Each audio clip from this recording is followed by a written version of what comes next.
All right, we're live. Still a few minutes before class.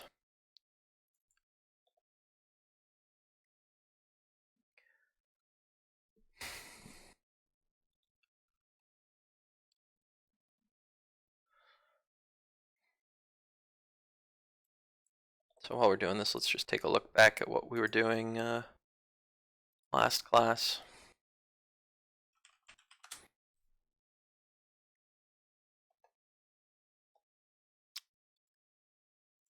Your channel. Live now. Parser project prep. Goes on for some time.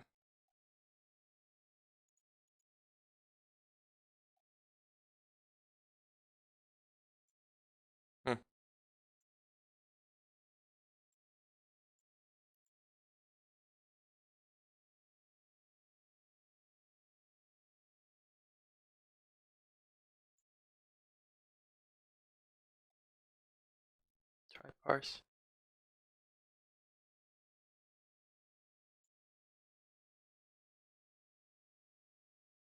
Okay. So we covered basic word exits. Go back to this here.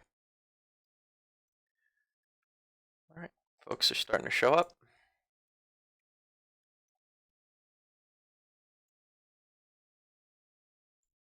Have folks been contacted by the TA about forming groups? He is going to be making groups for folks. So if you want to get together, he can do that in different groups.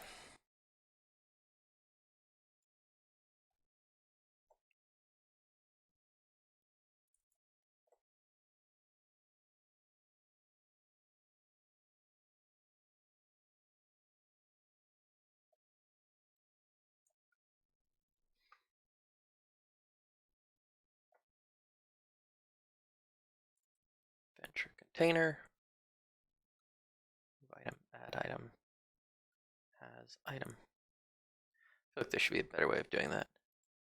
Let's just call the, you know, I hadn't even gone in before I saw the name, but I knew who was going to say that. A B+, huh?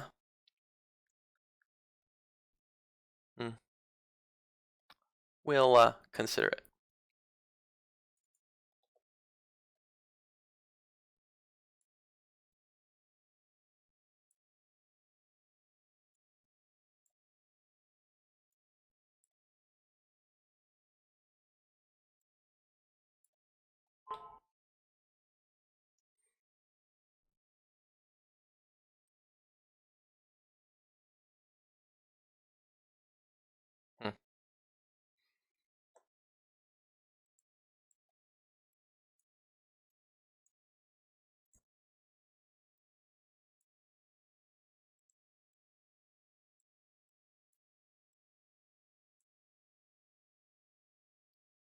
Where are my adventure rooms? Show as collection association. There we go.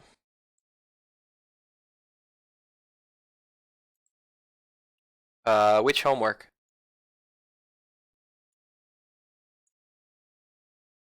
I thought all homeworks were, no, so all the labs for the rest of the semester are take the time, start working on the project.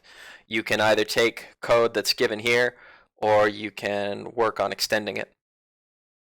What was the homework question?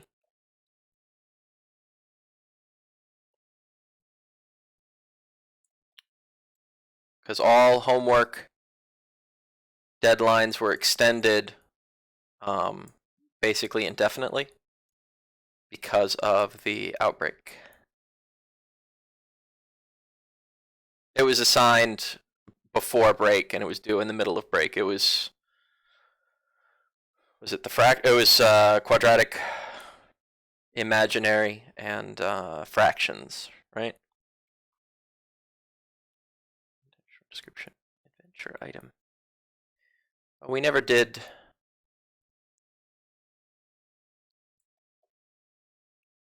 Oh, we never did that. That's okay.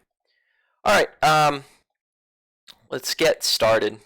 When we left off last time, we were slowly working our way through the data file. Where is that data file? This data file over here. And we had started looking through. Yeah, hit me up in an email and I'll resend out any assignments that you want. Okay. So where were we?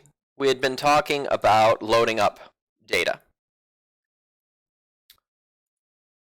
So we had been writing individual sections. Each section generally followed the same course, reading an initial line, and then iterating until it found some terminating condition, which was always a -1. So every section, you can see a section ends right here. There's the -1, and that's what it looked for. And then the next section would start with a number, and that was what got read by this first read line. Does anybody want me to go over that again? The basic way the sections are laid out in this file.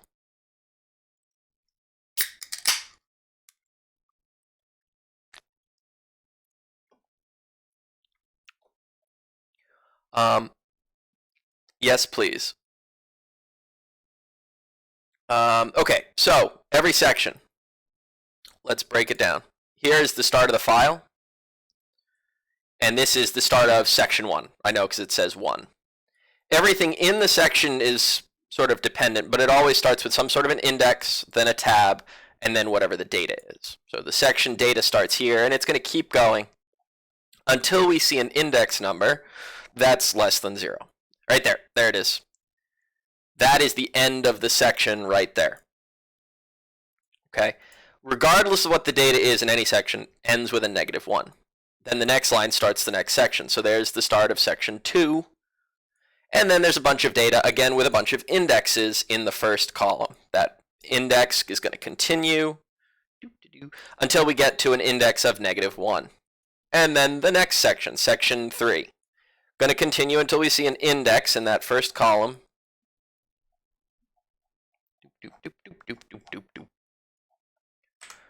Oh, there it is, of -1. So all of the sections are like that. So our code, let's actually look at a method I just sort of abstracted out here. Let's look at skip section.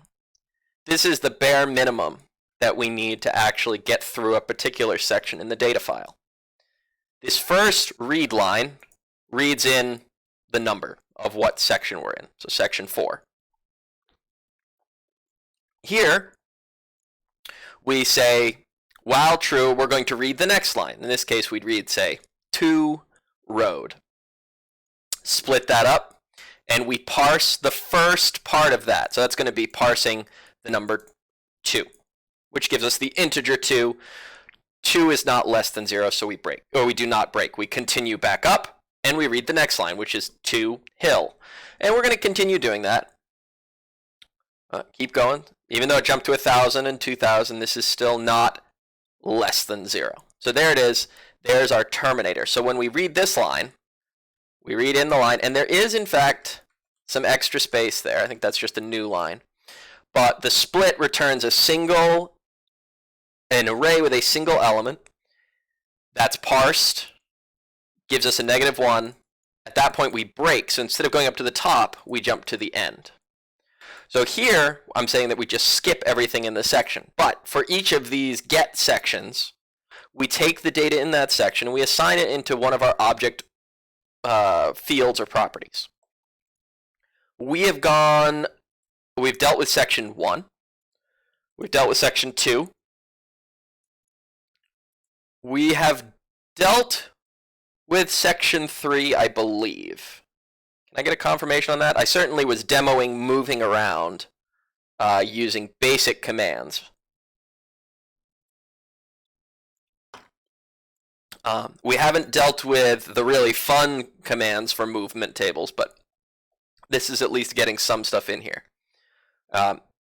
X is the adventure exit. Yes, I do remember talking about this because we talked about references.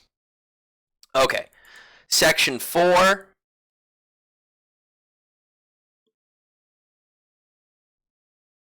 What was section 4? Oh, section 4 is just all the different words we can use, which we must have done. Section 5, I think is where we stopped. Because we haven't dealt with items yet, right?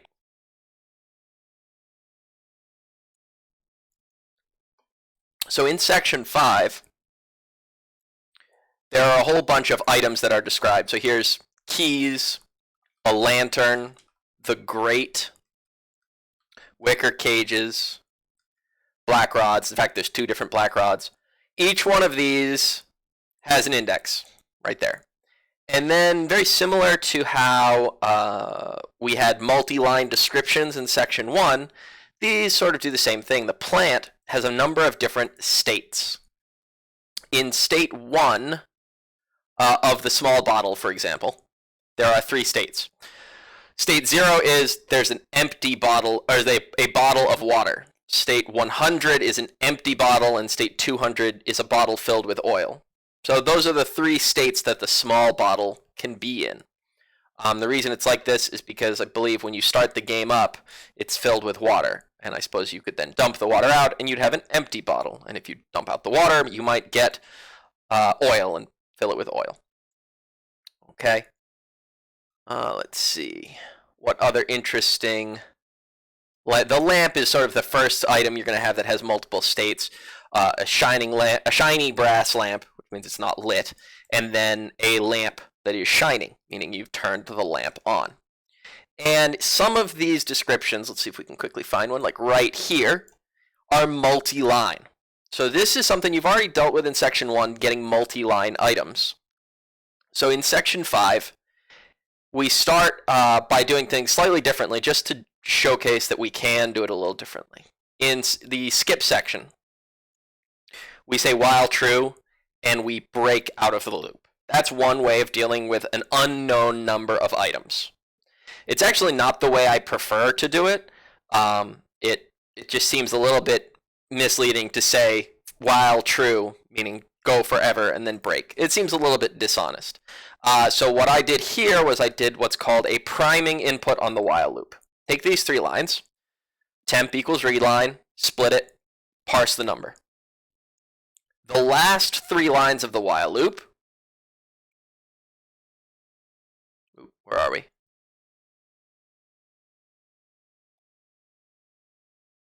Are temp, split, and parse the integer.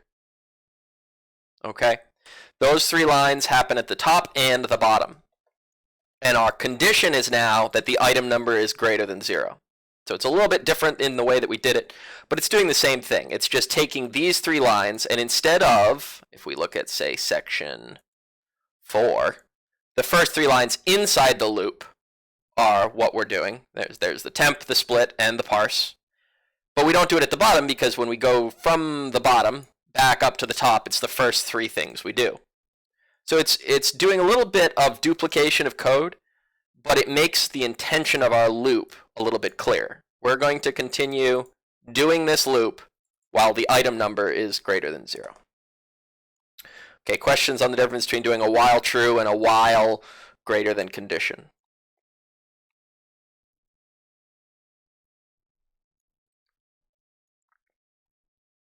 Okay. So items, we chose to store items as a dictionary. The integer is going to be these numbers here, 24, 25, 26. The adventure item is the object we're constructing. So let's look at the data structure itself. Here's an adventure item. I've given it an index, a short description, and then a bunch of... Oh, what happened? There it is. So here's adventure item. It's got some properties, the index, which is that number there, the 25 or the 24. A short description is what comes after. So a plant or a dwarf's axe. We did see the dwarf's axe, right, last time? I started playing the game and a dwarf came around and threw an axe at me. Okay. Then state descriptions. However many state descriptions there are, I store those. So the plant is always the good example here because it's got at least 6 descriptions. 0, 1, 2, 3, 4, and 5. And some of those descriptions are multi-line. So in the implementation for getting an item, first we create an empty item. We parse the, excuse me, we parse out the index number, and we parse out the short description. Then we actually go into a second loop, and this loop also is a priming loop. Gets the line. In this case, it's going to get the first line of the first description, and it goes along until it finds something that is not greater than 100. That's all we're doing here. We're saying description mod 100, so 0 is going to be 0, 100 is going to be 1, 200 is going to be 2. Excuse me, I take that back. Modding, not dividing, gives us the remainder. So when you take 100 and get the remainder of dividing by 100, you get 0. 200 is 200 divided by 1 is, excuse me, 200 divided by 100 is 2 with a remainder of 0. Okay. So that's what we do here. We're saying, okay, depending on whether or not we've already seen at least one line, here we would say put a space and then keep appending, or just add in to the state descriptions. That's it. And then here's the end of our list. We parse. Okay, so section 5 is just getting the names of the items. We also, in our description, give a state as an integer to tell us what state are these items in. When we first run across the keys or the lantern, what state are they in? We can obviously play the game, maybe. Play the game here.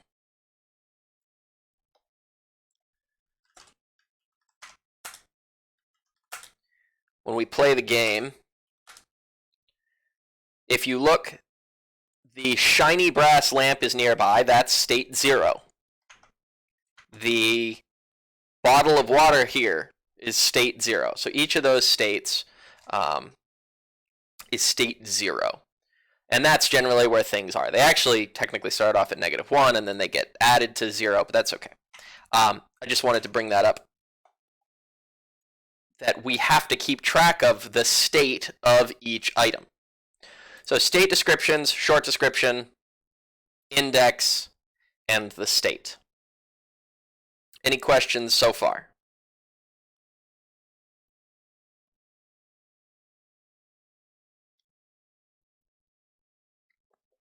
You're not bound to use the methods that I'm providing, but it's a good place to have a jumping off point.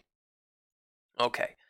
After section 5, section 6 is identical to section 1. It's a bunch of strings. So section 6 is exactly the same. The only difference is I put it in something called my messages. So we have a list, a dictionary of my messages. There's guaranteed to be some number of them, but they're not guaranteed to be contiguous. But that's it. It's just a bunch of more strings. They don't have any significance beyond being special messages that can be called upon at certain times if certain events happen. Okay. So as I'm building this up, if I want to get to a particular section, I may call skip section. So section 7, I think I do something with it, but I don't. Oh, section 7 is actually what I want to talk about today, but section 8. Yes, here's section 8. This is like snarky responses if you type dumb things into the game. I don't care about that, so if you look at how I actually run this, I'm getting sections in order, 5, 6, 7, and then I just call skip section. I don't put the data anywhere, I just skip that part of the file. So today I want to talk about items, specifically reading them in, which we've talked about right here. making new items, adding them into, where do we add them in? Adding them into the dictionary based on their index. But that just tells you what items there are. It doesn't tell you where they are. For that, we need to look to section 9. I take it back, section 7. Okay, I should probably throw some comments in here. That would be good. Here is section 7. It's a numerical section, okay? And if you look at the comments right here,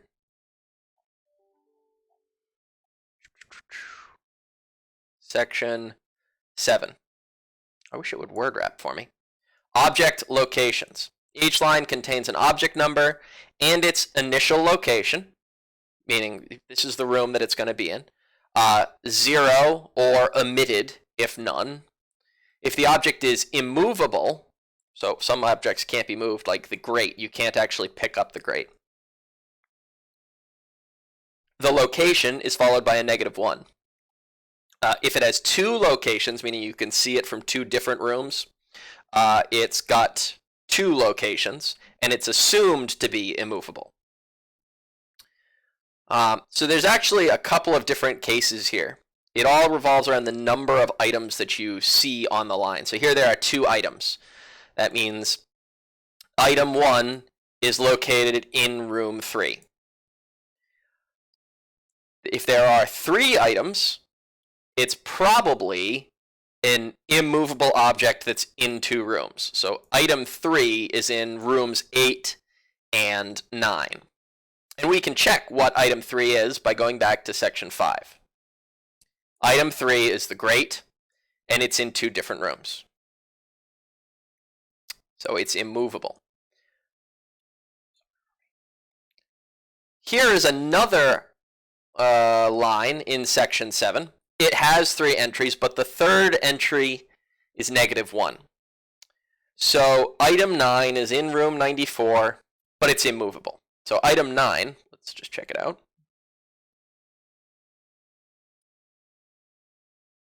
is the rusty door. It's not in 2 rooms, it's only in 1 room, but it's immovable. You can't move it. You're actually going to see that there's a 3rd thing that can tell you whether an object is immovable, and it's if there's a star here. Oops. Or an excuse me, an asterisk. So if there's an asterisk, it's also immovable. So when we look at our class diagram for an adventure item, we have a flag.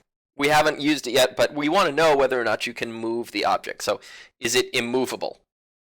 So if immovable is true, that means you can't move it. If it's false, that means it is movable and you can pick it up.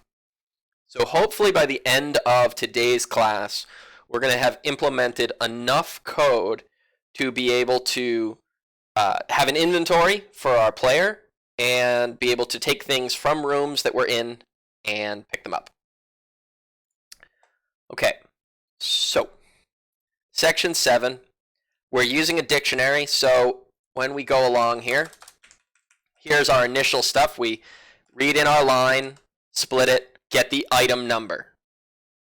We're in section 7 here.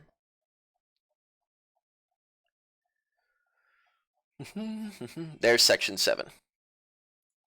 So we get the first line in, we split it, we get the item number. So we're talking about item number 1. It's going to go in room 3. We can see that by inspection, but by code, we have to first check if my items already has something called item 1. Okay, if it doesn't, if we don't have an item for number 1, we should skip whatever is happening here. We'll skip it. So if it does not contain the key 1, then leave. Just continue on, get the next line, come back up here, and start again.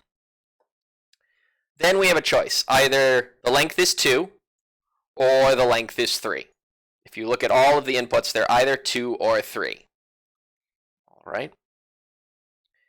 So we parse the second line, the second column, I guess, and we then have a choice. If it's not equal to 0, find the room. So we've already read in all of the rooms. They were, excuse me, sections 1 and 2.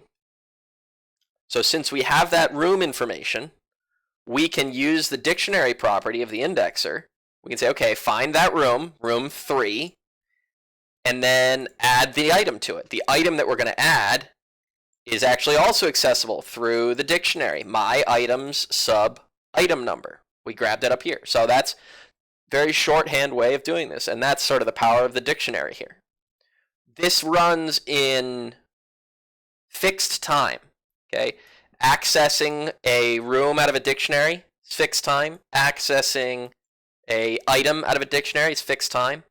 And the add item, I think is pretty constant time. I forget what the underlying data structure is, if it's a linked list or whatnot. But either way, it's not a huge linear search through both of those things. In previous implementations I've done in previous years, we hadn't gotten to dictionaries, so I said, oh, we'll just do it as a linear or a list, and we'll do a linear search. But this is pretty fast. I like this. Okay, so the other option is if there are 3. And the weird thing about 3 is there's this kind of a line where you say, okay, item 9 is going to be in room 94, and it's immovable. And then there's this line here, which says this is item 12, and it's going to be in rooms 17 and 27, and by definition, it's immovable. So either way, if it's 3 items, then it's immovable. So we can automatically say, all right, given that we know the item number, set its immovable field or property, I guess it's a field, to be true. And then we just have to check a couple of things here. If the room is 0, that just means that it doesn't exist. It doesn't go anywhere. It's some kind of special item. So we parse out both of the options, and we say, all right, if room 1 doesn't equal 0, then put it in that room. Same as up here. But if room 2 has 2 options, it could be either nowhere, or it could be saying -1. So if it's -1 or if it's 0, don't put it in that room because those rooms don't exist. So instead, put it in the room 2. Okay. So that covers the items. And with that, we have to now be able to display those items. So since we're storing those items in the room, we can, well, actually, take a look at Adventure Room. What field or property stored, and this is pop quiz, everybody chime in. Not trying to trick you here. Let's put all of the fields and properties up at the top. The rest is methods, right? So here are my fields, properties, and methods. Let's get them all on the same line, or same page here at least. Okay. Where are the items that go in this room? What field, property, keyword tells us that there are items in this room?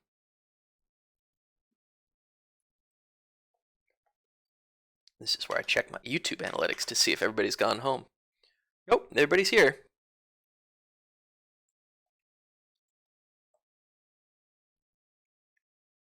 Or have I written it incorrectly?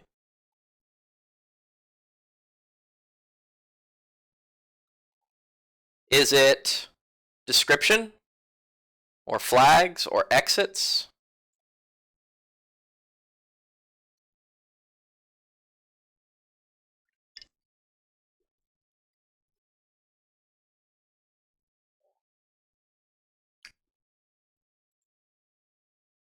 Or am I trying to trick you? Let's see, if I just run this,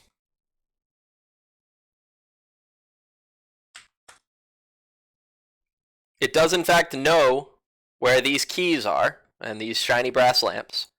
If I go back to the program and tell it not to get section 7, and rerun it,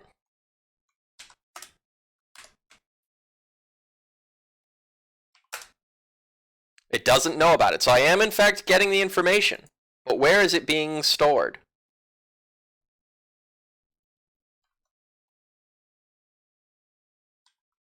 Nope, it's not being stored in flags. Flags is actually something I'm going to talk about a little bit later today. I'll show you what flags is.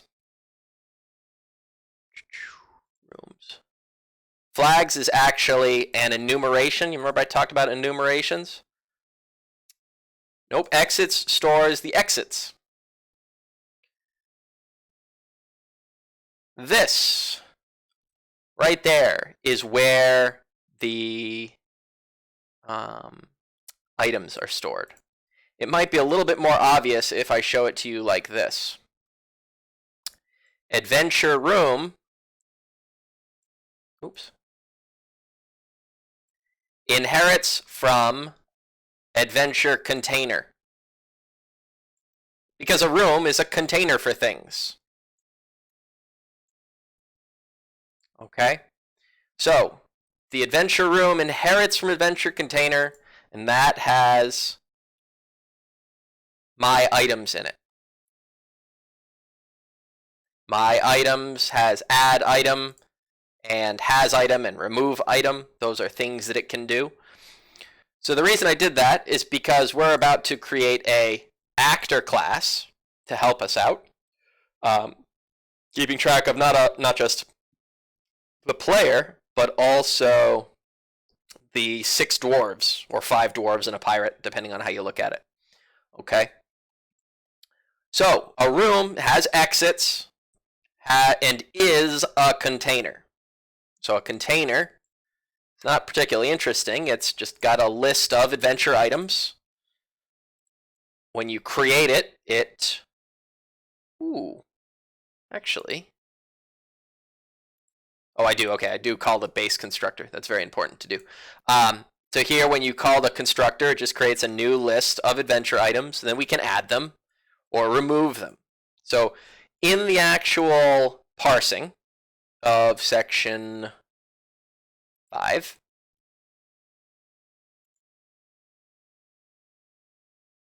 no, I'm sorry, not section 5, section 7. When we go ahead and do things, this add item, it is a method of adventure container, even though my rooms is a dictionary of adventure rooms. If you got rid of the inheritance, everything would break, and we can show that fairly easily. Let's just go to adventure room and comment that out. And let's watch all the errors that come up. So first, we can't say .my items because my items is a member of adventure container.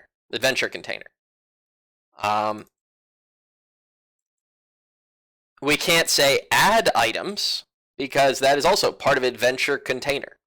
So inheritance allows us to use this code in adventure container many times. All we have to do is say, hey, we're inheriting from that object. So rerun this now. And if we go east, I have to actually re-enable reading that in from the file. Hold that thought for a second. My delete key has gone away. Delete. Okay. So back to program, section 7. Let's get section 7. That's all we need right now. There are still build errors? Oh. Okay. So here we are. When we run east now, I actually print out the items that are in the room. So let's look at how we do that. First, I want to look at adventure item and look at the toString method. This is where all the magic happens. The magic is right here. State descriptions substate. I rewrite the toString method to take a look at that list of descriptions that we saw. Remember, all the way back up in section 3. Here is the brass lantern. It has 2 states. State 1 is there's a shiny brass lamp nearby. State 2 is there's a lamp shining nearby. when I create the item, first thing I do is I set the state equal to 0. In fact, where do I do that? Probably in section 3.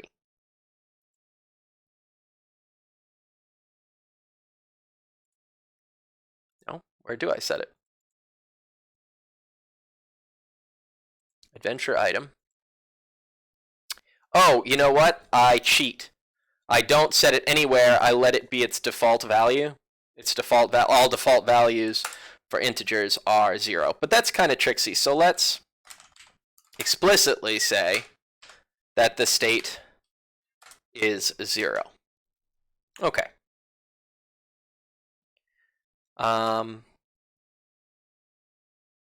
Stand by, guys, just for a second here. Sorry about that, folks. Okay, here we are back with state equal to 0. So all we're doing is grabbing the state. The idea is eventually we're going to be able to change the state and we'll print different things. Are you with me on that?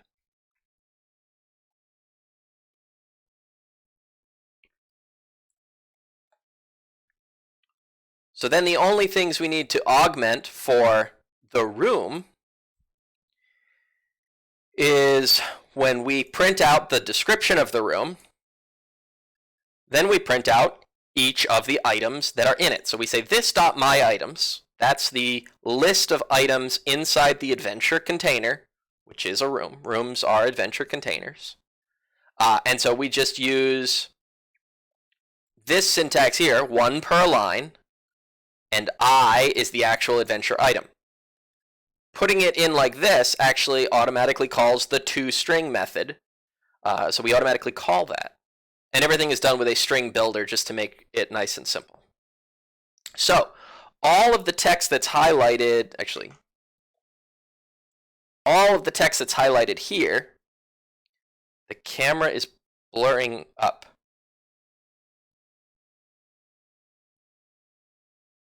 I don't have a whole lot of control over that, Ben.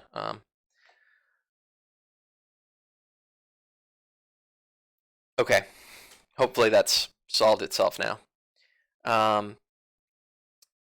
Inside a building, well house, large spring, keys, brass, food, bottle of water. That is all a result of the toString function.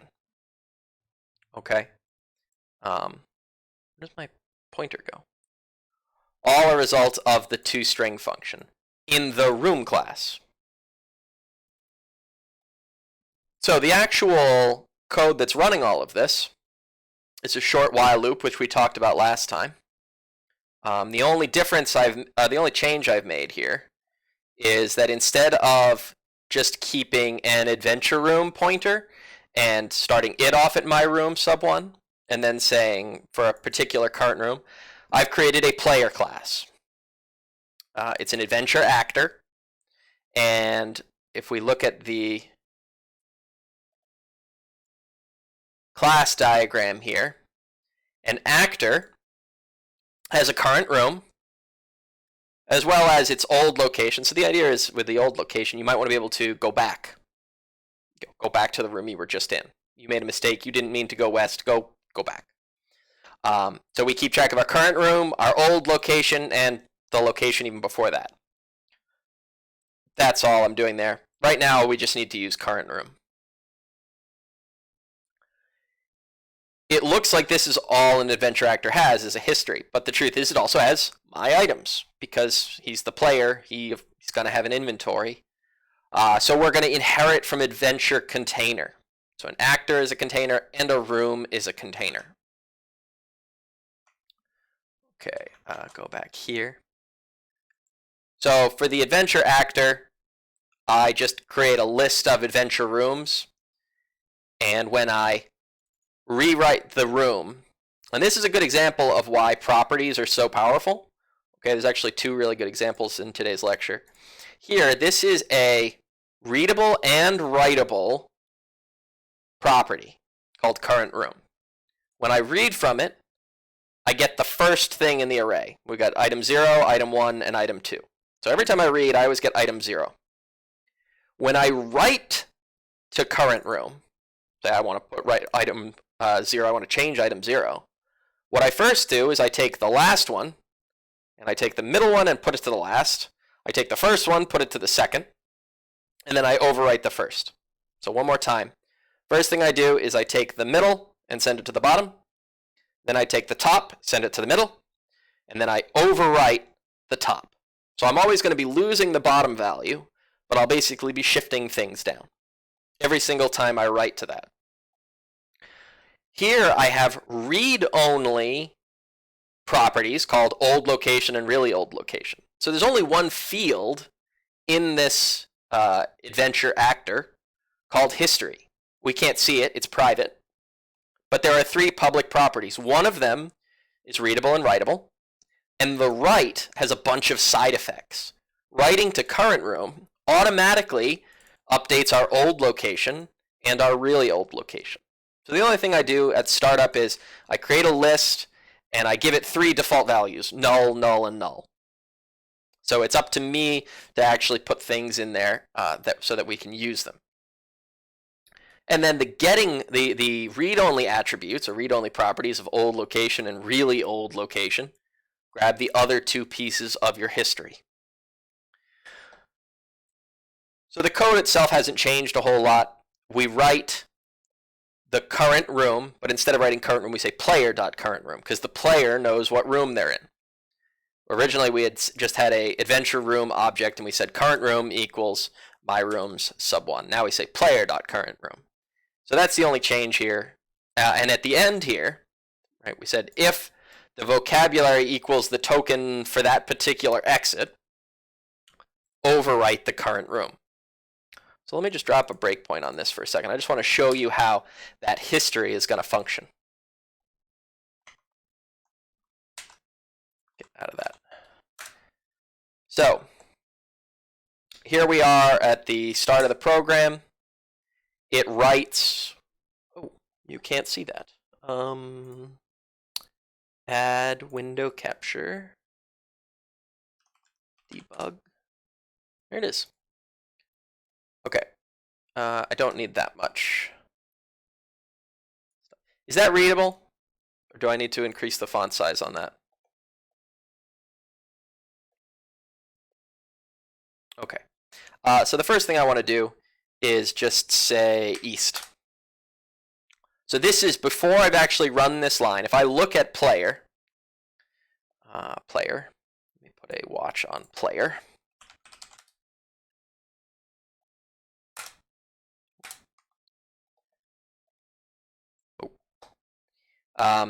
Player has a current room. It says you're standing at the end of a road. It's a reference to the entire adventure room. It also has a history. If you notice, the history is item 0 is the end of the road, item 1 is null, and item 2 is null. The whole reason that happened is the first line of the program says player.currentRoom equals myroom.1 or sub1. So now I'm going to say F11 here. That's going to go into the property. I hope it's going to go into the property. No, I didn't want to automatically step over. This behavior can be overridden in the context menu for the line being executed by choosing step into specific. Darn it. All right, I missed the interface because of the way I stepped. But notice the history actually now is changed. Now the current location is you are inside the building, whereas before we were standing at the end of the road before the small brick building. And then it continues on. Let me try this one more time. Go here. We're going to go... actually, I'm going to cheat. I'm going to type XYZZY. So, this is a hidden or an Easter egg. XYZZY, right click on this and say step into specific current room.set. So here is the current room and the history. So let me now change my auto to this. So here's my history. As I step through this, the first thing I'm going to do is overwrite history sub 2 with history sub 1. So that took you are standing at the end of the brick road and put it into section 2. Then I'm going to take what's in sub 0 and put it in sub 1. So you are inside the building. It's going to be going into section 1. And finally, the last thing is overwrite 0 with the new item, which is you're in the debris room. XYZZY is actually a shortcut, hidden command that takes you right from the well house to the debris room. Which, just to sort of tell you what's going on here. So that is, this could be difficult. Go over here. So there's the well house, and then you would go south a few times through the grate, and then there's the debris room. So it takes you all the way through a bunch of rooms that you don't really need to deal with. It saves you from getting lost in the forest up here. Okay. But it is a valid word. So go back to our Visual Studio. So now, continue on. So here is our here's our command prompt. We've said XYZZY. Now we're in the debris room, and it happens to have an item inside of it. So now what I'd like to be able to do is take items. Okay, and there is actually a whole series of command words that you're going to have to implement. If you see all of these words here, anything in the 2000s, there are 31 options. These all do different things. So there's going to be up to 32 different sections that we need to work with. So what I'm going to do is, instead of just dealing with seeing if it's an exit, any reason why the secret word is XYZZY? Well, because it says magic word XYZZY on the wall. That's why. There are other magic words, and I'm not going to tell you them because it's pretty obvious what they are, and certainly you can find them. But if you play the game, and again, I just use one of the versions from the adventure website I showed earlier last class. The 350 point version is the important thing there. 350 points. So originally I just said read a line and get the token based on it. But the truth is, generally when you do a command, you want to be able to handle at least 2 words. Okay? So I'm actually going to say command list equals command dot split on the character space. Okay. Oh, what is that? Goodbye. Thanks for playing. Nope. There we go. Okay. String command list command dot split. And then I'm actually going to get 2 tokens.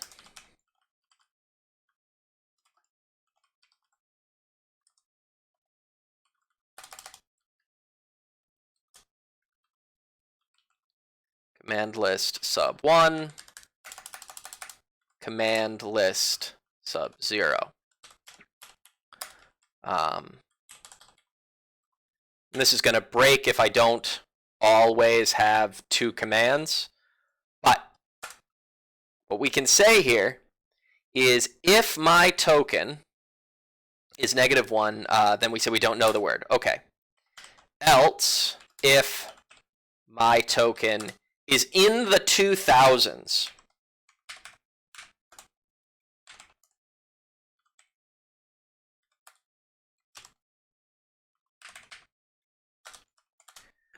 we might be able to handle some of these words. So I'm just going to group everything here so that it's all sort of in one place, but then I'm really just going to have more if statements here. So if my token is equal to 2001, excellent movie. This means, if you look at the words carry, take, keep, catch, steal, capture, get, tote, okay, all of those words basically mean get something. So the simplest thing I can do is as follows. Try to get the item that is token 2. In order for this to work, first off, the word that I'm trying to get has to be in the 1000s. So I can say, and my token 2 is greater than 1000, and my token sub 2 is less than 2000. All right. If that's the case, I want to put it into my inventory. Now, who am I? I am player. Player dot add item. And what item is this? Well, it's going to be my items sub my token 2, sort of. But there it is. So if we say get it, it should go in. The problem with that is keys, if you go back and look at section 3. Oops, section 3. There it is. Oh, sorry, section 5. Keys are 1, lantern is 2. But if you look at the vocabulary, keys are 1001. Lamp is 1002. So we're going to just say mod 1000 there. That'll give us the remainder, getting rid of the 1000 separator. So we can try that. And let's just put a little debug statement here. Console.writeLine. Got the thing. We'll clean this up a little bit next class, but I know we're running short on time, so I just want to. So here we go. I go eat. What?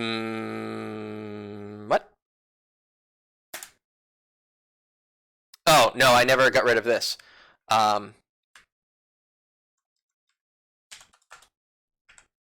If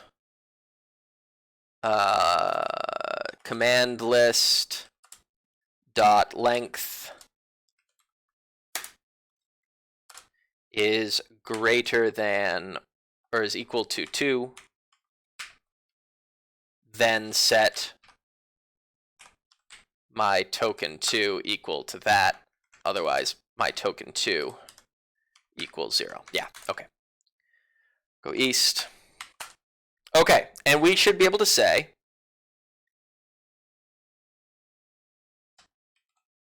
get keys.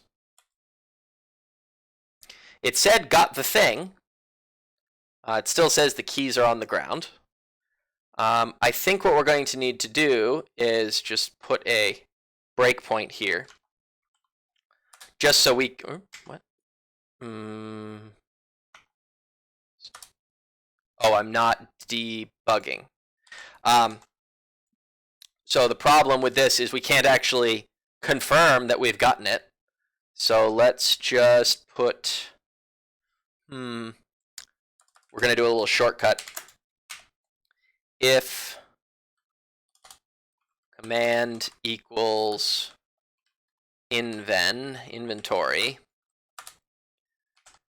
for adventure item I in player dot my items.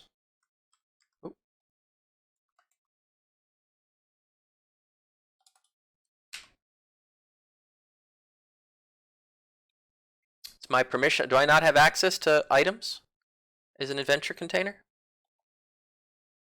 Oh, it's protected. Well, we'll cheat for now. We'll cheat. We'll make it public.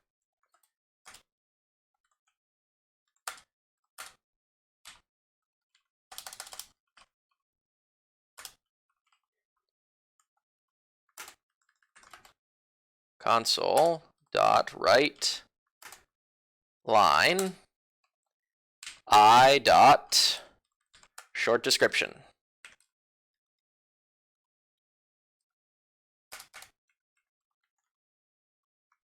Okay. Build errors. Oh, yeah, you got to put a close parenthesis, close semicolon, control F5. Okay, east. Get keys inven. Okay. We've successfully gotten the keys. The problem is they're still on the ground.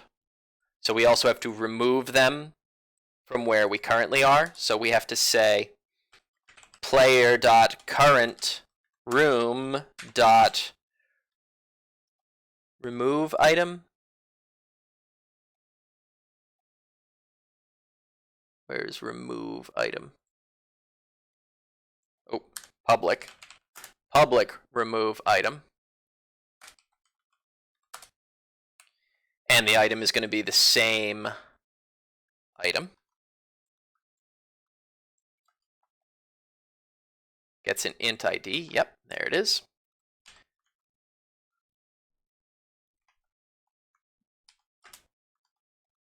So let's try this one more time. Build error. Oh, it's just my token. Okay. Sorry, I'm going a little over time here. East, get keys. Keys are gone. I got the thing. Inventory. I have the set of keys. When we start next class, I'm going to show you that this is absolutely wrong, and there are so many more checks we need to do. So look, there was a question. So my token is used as a list of words the player can use to grab the item. My token is not in the playlist. It's on your homepage. I will add those to the playlist then. So to answer your question, my token is a result of calling tokenize. Right? Tokenize is a method that we wrote right here that does a linear search. It compares whatever you typed in, S, to each of the vocabulary words. It basically does a search. If it finds it, then it returns the index, the integer that's based on that. No, you're going to make your own GitHub repositories, okay? And so Tim is going to be sending out an email to form groups for you. So you're going to communicate with him to make groups, all right? You're going to be forming your own repositories as a group, and I will show you how to add collaborators so that multiple people can work on it, or you can figure it out on your own. Either of those is acceptable. You're going to be doing demonstrations live with me and the rest of the class. We're going to do them with Zoom. Hopefully, by the time we get to that point, Zoom will be well and truly scaled. So the presentations you're going to be doing, they're going to be a demo of your code working. They're going to be a demo of your object-oriented principles, about 10 minutes per group. There are about 48 of you, 52 of you. So that sounds an awful lot like 4-person groups would be 13 groups. 13 times 10 is 130. So it should take 2 or 3 classes, okay, to do. And that's going to work backwards from our thing. For this semester, there will be no more exams. We will prorate the project for this. Okay. I will be around for a few more minutes, but I think that's class dismissed. If there are any questions. Yes, I have sent Tim the exam 1 grade stuff, so he will be taking care of that for us. Yes. All right.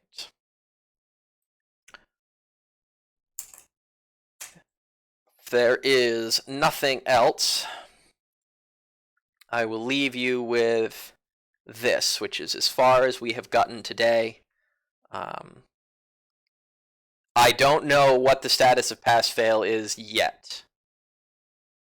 No, I don't even know that it's been voted on yet. So, I'm sure I will be getting an email if and when that happens. But obviously, we're going to have to be very flexible as professors with the limitations that everybody is going to have. Way to communicate with others. List of names. Communicate with others through Tim. Okay. And he will place you with, like, it was supposed to be voted on Friday. Will the grading policy change? Yes. We'll probably take that first exam, make it count for 2 exams, and the project will be the project plus the 3rd exam. The homework and lab work will stay the same unless people have suggestions on another way of doing it. I certainly could be convinced that we should make the homeworks and labs count more. That's where that sits. Okay. Tim will email you the grades. Don't everybody go emailing the TA. He will email you with your grades. Don't go bugging him until he's done. Okay? Everything takes a lot longer when it's done remotely. So, we can boost our homework lab. Like an extra lab. I think that we could probably arrange to have an extra homework. I think that the due dates will be at least due until today and probably next week. So if you have, can we make the labs and grades count more? I think that may be reasonable. I will chat with Tim since he's the keeper of the grades. And yeah, if you have a missing homework or a missing lab, turn it in.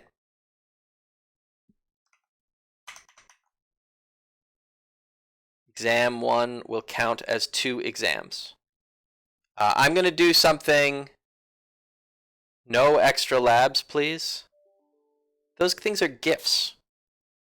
If I give you an extra lab, that would be a gift. Be something simple, like work on your final project. Okay. Maybe I will send out a little poll about what people want to do. Okay, what you guys think will most benefit you.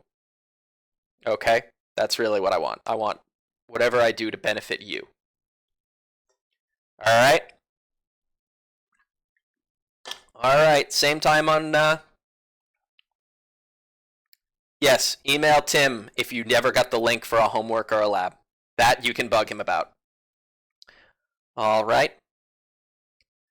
You know, I've really lost a lot of flexibility. I've been going to the gym and, you know, bulking up, and I can barely like reach behind and touch my.